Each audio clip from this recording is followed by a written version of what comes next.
जरा सोचिए एक ऐसे इंसान के बारे में जिसने अपनी पूरी जिंदगी कानून और न्याय के नाम कर दी हो। एक जज जो समाज के लिए कानून का रखवाला होता है। अब क्या हो अगर वही इंसान, वही जज एक बेरहम कातिल बन जाए, और सिर्फ कातिल ही नहीं, अपने ही पूरे परिवार का सफाया कर दे। जी हाँ, ये कोई कहानी नहीं है, ये जज उपेंद्र नाथ राजखोवा की सच्ची और दिल दहला देने वाली दास्तान है।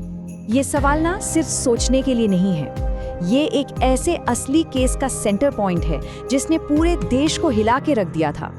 ये हमें इस खौफनाक हकीकत से रूबरू कराता है कि जिन्हें हम कानून की हिफाजत का जिम्मा देते हैं, वो भी सबसे घिनौने अपराधों को अंजाम दे सकते हैं। तो चलिए, कहानी की शुरुआत होती है साल 1969 में, असम के धुबरी शहर से। यहीं हमारी मुलाकात होती है जज उपेंद्र नाथ राजखोवा से। करीब 60 साल के एक बहुत ही सम्मानित जज जो एक लंबे और सफल करियर के बाद बस रिटायरमेंट की दहलीज पर ही खड़े थे।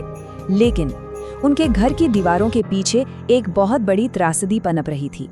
राजखोवा परिवार को अगर बाहर से देखें तो एक बिल्कुल परफेक्ट परिवार लगता था। पत्नी पुतुल, एक समर्पित गृहिणी, सबसे बड़ी बेटी निर्माली जिसने हाल ही में एमए पास किया था, बीच वाली बेटी जुनाली जो साइंस की होनहार स्टूडेंट थी, और सबसे छोटी रूपलेखा जो कॉलेज में थी। मतलब उम्मीदों और सपनों से भरा एक पूरा परिवार। और शायद यही बात आगे जो कुछ भी हुआ उसे और भी ज्यादा भयानक बना देती है। तो अब जज साहब रिटायर हो चुके थे, प्रोफेशनल जिंदगी खत्म, अब परिवार के साथ सुकून से रहने का वक्त। लेकिन राजखोवा परिवार के लिए ये सुकून का दौर नहीं बल्कि अंत की शुरुआत साबित हुआ। उसी सरकारी बंगले की दीवारों के पीछे एक ऐसा गहरा राज दफन होने वाला था जिसके बारे में किसी ने सोचा भी नहीं था। अब इसके बाद जो हुआ ना, वो एक खौफनाक सिलसिला था। एक हंसता खेलता पारिवारिक माहौल धीरे धीरे एक अजीब सी खामोशी में बदल जाता है, और एक परेशान भाई अपनी बहन और भांजियों के लिए जवाबों की तलाश में निकल पड़ता है। पुतुल के भाई थे बरदा शर्मा, जो खुद एक सीनियर पुलिस अफसर थे। उनके लिए ये सब बहुत अजीब था। पहले तो सब नॉर्मल था, फोन पर बातें हो रही थी, फिर अचानक फोन का जवाब आना बंद हो गया, और फिर एक लंबी परेशान करने वाली खामोशी, और फिर महीनों बाद दिल्ली से आई वो एक चिट्ठी। वो तो बस सच को छुपाने की एक बहुत ही कमजोर कोशिश थी। जब बरदा शर्मा खुद धुबरी पहुंचे तो उन्हें वहां क्या मिला? सिर्फ एक खाली घर। परिवार अपने गुवाहाटी वाले घर भी नहीं पहुंचा था। वो दिल्ली में तो बिल्कुल नहीं थे। वो तो बस जैसे हवा में गायब हो गए थे। महीनों की तलाश, नाकामी और नाउम्मीदी के बाद अचानक एक उम्मीद की किरण नजर आई। कोर्ट के एक पुराने कर्मचारी को एक छोटी सी बातचीत याद आई, एक होटल का नाम जो उस वक्त तो बिल्कुल बेमतलब लगा, लेकिन असल में वही इस पूरे रहस्य की चाबी साबित होने वाला था। सिलीगुड़ी का सवाई होटल।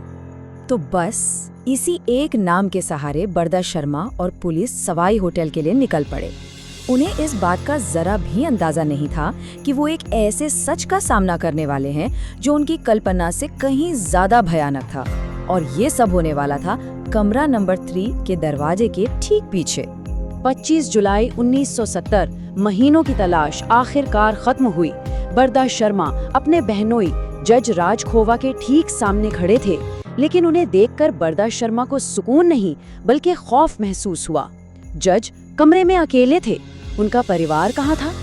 जब जज से सवाल जवाब हुए तो उन्होंने एक अजीब सी कहानी गढ़ी, हादसों और आत्महत्याओं की एक दर्दनाक दास्तान। लेकिन ये कहानी किसी के गले नहीं उतर रही थी।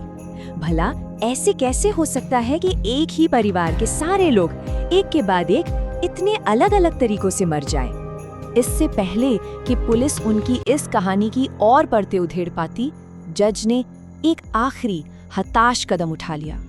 उन्होंने खुद को खत्म करने की कोशिश की, एक ऐसी कोशिश जिसने उनके ऊपर शक को और भी ज्यादा गहरा कर दिया। एक तरफ जज अस्पताल में अपनी जान बचाने की कोशिश कर रहे थे, और दूसरी तरफ पुलिस का ध्यान अब उस आखिरी जगह पर गया जहां परिवार को एक साथ देखा गया था, धुबरी का वो सरकारी बंगला। जहां जज हादसों की कहानी सुना रहे थे, वहीं घर के नौकरों ने एक बिल्कुल अलग और भयानक कहानी सुनाई। एक ऐसी कहानी जिसमें पहले से ही गड्ढे खोदे गए, फिर अचानक एक एक करके लोग गायब हुए, और बाथरूम की नाली से बहते खून जैसे लाल पानी का वो खौफनाक मंजर, ये कोई हादसा नहीं था, ये एक सोची समझी और भयानक साजिश की तरफ इशारा कर रहा था। जैसे ही नौकरों की गवाही जज के सामने रखी गई, उनके झूठ का किला ढह गया और तब सामने आया असली इकबालिया बयान, हादसों का नहीं बल्कि एक ठंडे सोचे समझे कत्ल का। उन्होंने कबूल किया कि कैसे उन्होंने अपनी पत्नी और तीनों बेटियों को मारकर उसी बगीचे में दफना दिया जहां वो शायद कभी एक साथ खेला करती थी। और फिर उस भयानक सच को सचमुच जमीन से खोदकर बाहर निकाला गया।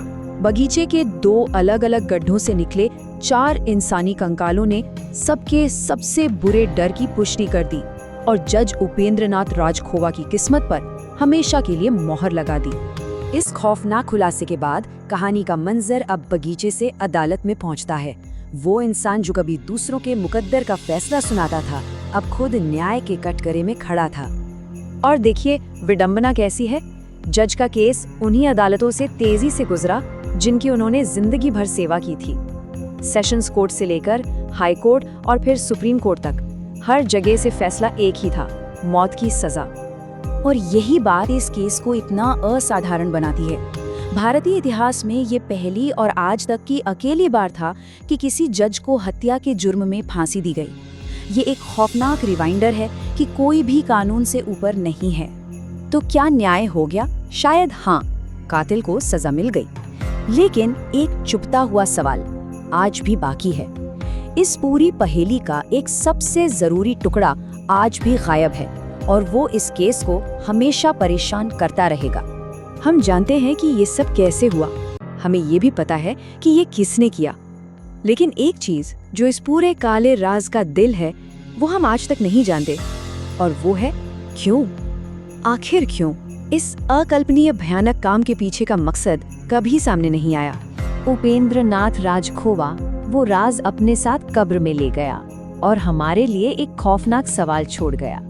आखिर ऐसा क्या हो सकता है जो एक इंसान को, एक पति, एक पिता और एक जज को अपने ही पूरे परिवार को खत्म करने पर मजबूर कर दे? ये एक ऐसा रहस्य है जो शायद हमेशा अनसुलझा ही रहेगा।